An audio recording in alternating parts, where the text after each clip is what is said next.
اچھا، آپ لوگ سوچتے ہوں گے، کچھ لوگ بلکہ یقینی سوچتے ہوں گے جن کو اس چیز کا تجربہ نہیں ہے،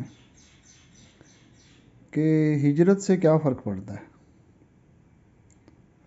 اب ہجرت کئی قسم کی ہوتی ہے، ایک ملک سے دوسرے ملک میں جانا، ایک شہر سے دوسرے شہر میں جانا، ایک صوبے سے دوسرے صوبے میں جانا،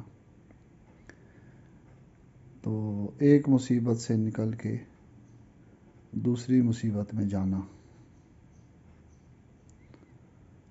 تو میں آپ کو ہلکی سی ایک بات بتاتا ہوں کہ اگر آپ سرائیکی علاقے میں رہ رہے ہوں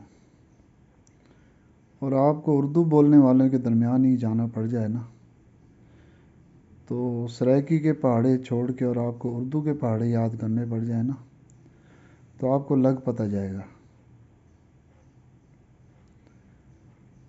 تو جب مجھے یہ پہاڑے یاد کرنے پڑے تو میں اس وقت چوتھی کلاس میں تھا،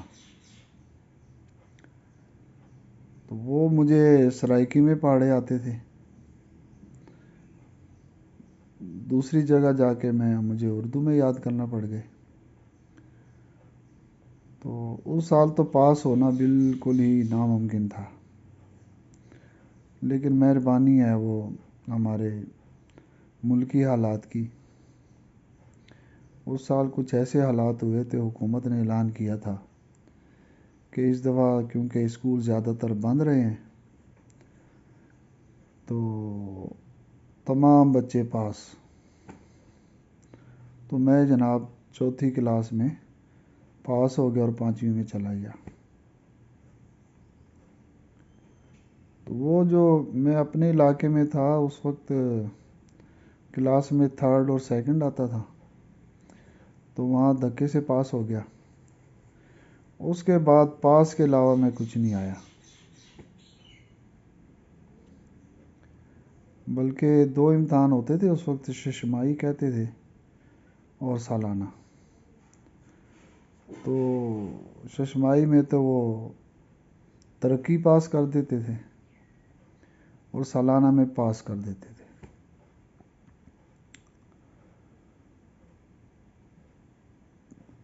تو کرتے کرتے چھٹی میں بھی اس طرح ہی ہوا، ساتویں میں بھی ایسا ہی ہوا، آٹھویں میں بھی ایسا ہی ہوا کہ میں پاس ہو گیا۔ اب بات آگئی نائنتھ میں، سائنس لینی ہے کہ آرٹس لینی ہے۔ تو اسکول نے اعلان کیا کہ جی ٹیسٹ ہوگا، جو بچے ٹیسٹ میں پاس ہوں گے ان کو سائنس دی جائے گی، اور جو بچے فیل ہوں گے نا ان کو آرٹس دی جائے گی۔ تو ہماری کلاس نے جب ٹیسٹ دیا نا، سارے ہی فیل ہو گئے۔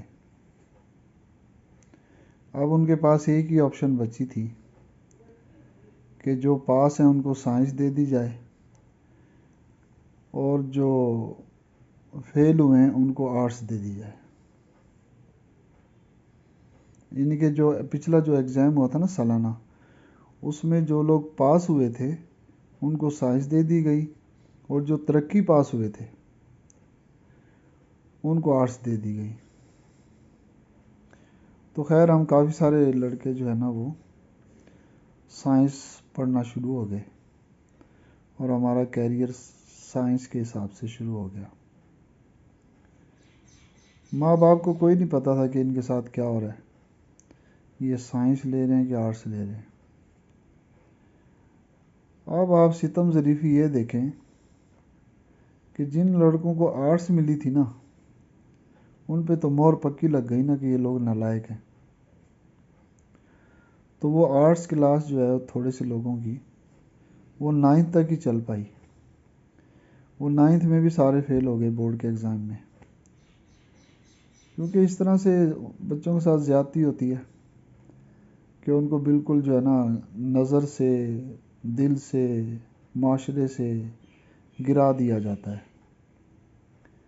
بہرحال ماں باپ تو اس وقت زمانے میں کیئر کرتے نہیں تھے، وہ کہتے تھے بس جو اسکول والے کر رہے ہیں بالکل ٹھیک کر رہے ہیں۔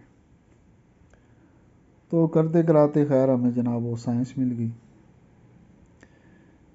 پھر وہ بیچ میں ایک اعلان ہوا، ہمارے بڑے اچھے ٹیچر تھے، انہوں نے کہا بھئی اگر کسی نے ٹیوشن پڑھنی ہے تو میں پڑھاؤں گا۔ تو وہ بات مجھے بڑی پسند آئی، گھر میں بات کی، وہ بھی ادھر سے ان کو بھی پسند آ گئی۔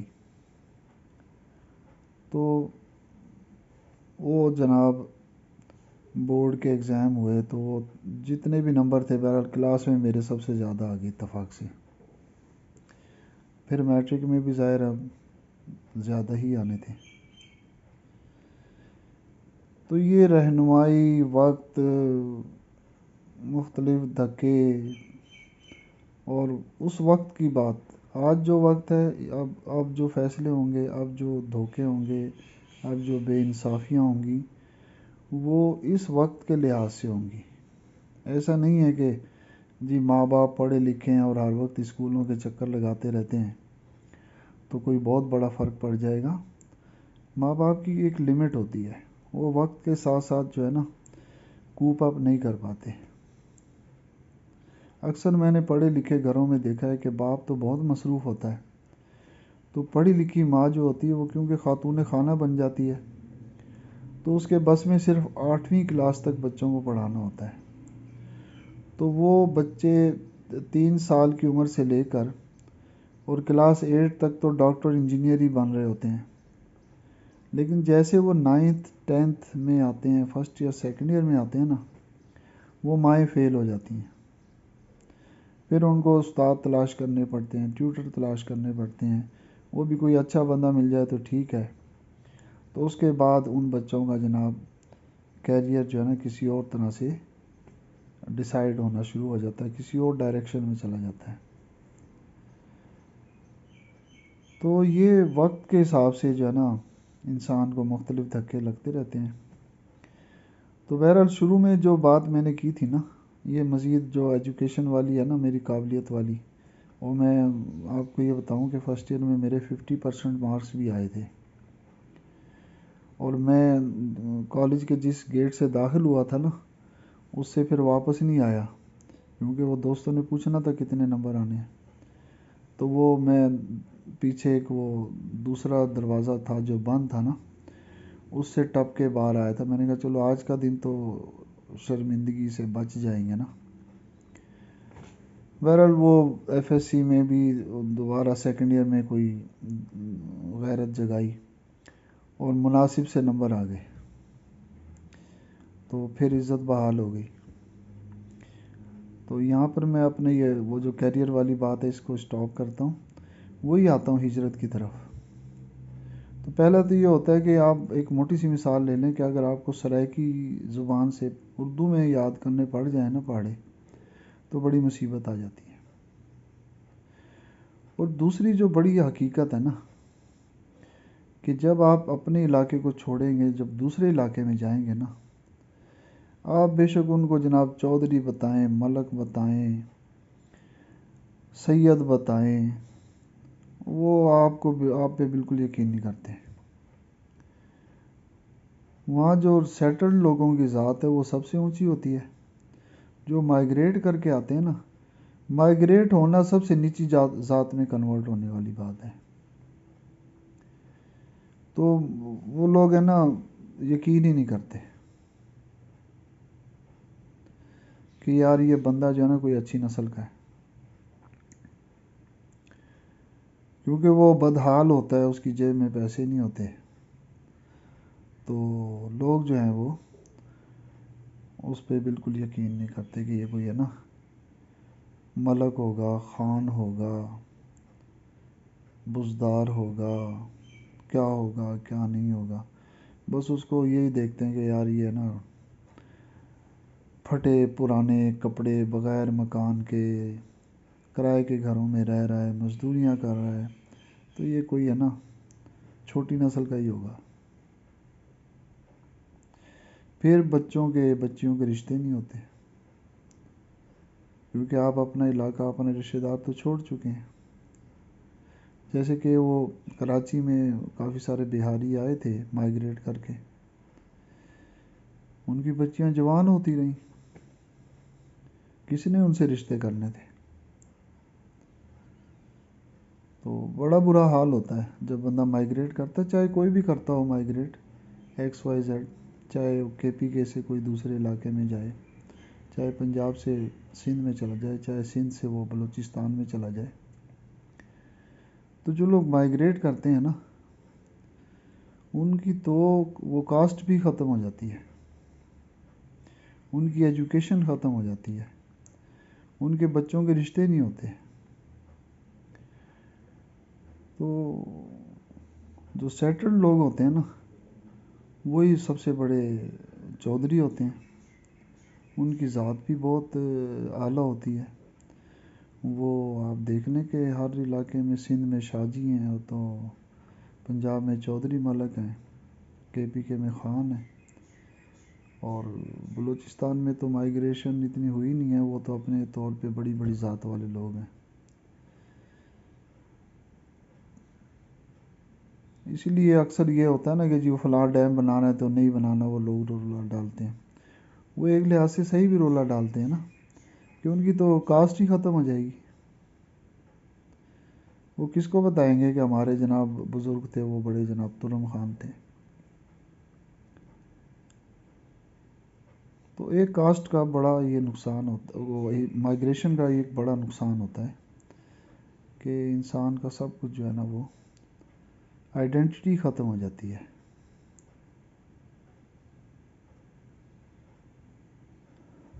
لیکن اللہ تعالیٰ کو بہتر پتہ ہے کہ وہ انسان کو کس طرف لے کے جاتا ہے. مائیگریشن سے بہت اچھے فائدے بھی ہوتے ہیں. بعض صورتوں میں کچھ ایسے اچھے علاقے مل جاتے ہیں نا کہ بچوں کی ایجوکیشن بھی اچھی ہو جاتی ہے.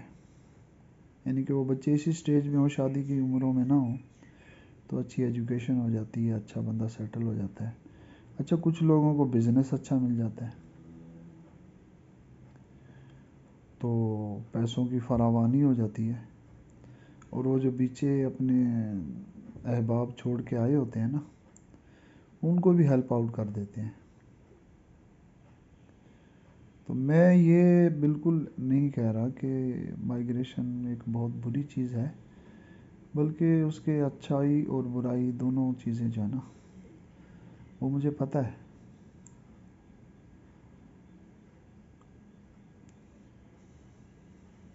تو زندگی گزارنے کا جو ہے نا، وہ ایک عجیب ہی طریقہ ہے.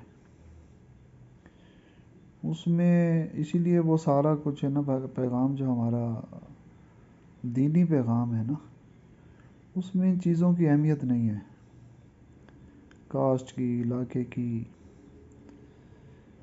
بس اہمیت اس بات کی ہے کہ آپ کہاں موجود ہیں اور اللہ تعالیٰ سے کتنے کنیکٹڈ ہیں. اہمیت اس بات کی ہے. باقی سارے کام جو ہے نا، جو وہ آپ کے اپنے علاقے میں بھی آپ کے ساتھ برا ہو سکتا ہے، اور آفٹر مائیگریشن بھی آپ کے ساتھ برا ہو سکتا ہے.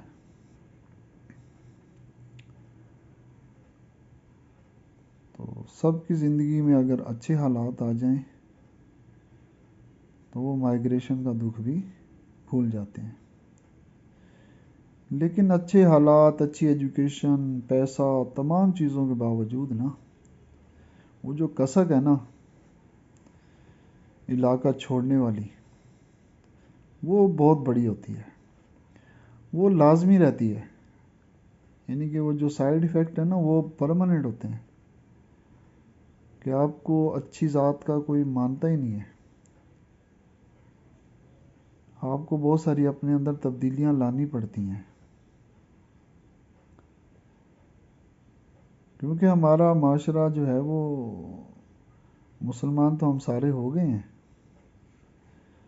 لیکن اس کے بعد ہم نے اس پہ کچھ نہیں کیا. بس کون سی قوم ہے جی، کون سی ذات ہے، یہ لوگوں میں جو ہے نا بہت میٹر کرتا ہے. اچھا، اس کو ایسے کہیں کہ یہ میٹر نہیں کرتا، بلکہ لوگوں کو ڈیگریڈ کرنے کے لیے جو ہے نا، یہ حربے اختیار کیے ہوئے ہیں. یعنی کہ کوئی اچھی ذات کا بتانے سے اتنا ایڈوانٹیج نہیں لے رہا ہوتا جتنا دوسرے کو ذلیل کر رہا ہوتا ہے.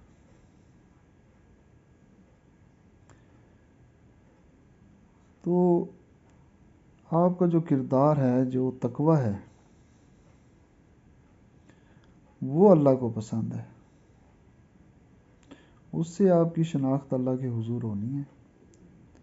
اور یعنی کہ اللہ کی طرف سے جو پیغام ہے نا، وہ یہ ہے کہ اللہ دلوں کو دیکھتا ہے، اللہ دلوں کو دیکھتا ہے، اللہ دلوں کو دیکھتا ہے۔ تو جس کا جیسا دل ہوگا، روشن ہوگا کہ تاریک ہوگا، یہ اللہ کو پتہ ہے، اور اس حساب سے اس کو سزا یا جزا ملنی ہے۔ اور اسی یعنی کہ آپ کے دل کی روشنی سے ہی نا آپ کی زندگی میں آسانیاں بھی آتی ہیں۔ اگر آپ کا دل جو ہے وہ روشن نہیں ہے، آپ کا دل منور نہیں ہے، تو آپ کی زندگی میں خود بہت زیادہ مشکلات آ جائیں گی۔ بہرحال ہجرت کریں یا نہ کریں، سیٹلڈ ہوں یا مہاجر ہوں، اللہ کے بندوں کے لیے اللہ کی زمین ہر جگہ ایک جیسی ہوتی ہے، اور ہر جگہ بندہ اللہ کی ایک ہی طرح سے یاد کر سکتا ہے۔ تو موضوعات کے حساب سے چلنا ضروری نہیں ہے، باتیں جو ہے نا ان سے کچھ سیکھنا بہت ضروری ہے۔ تو اللہ تعالی ہم سب کا حامی و ناصر ہو۔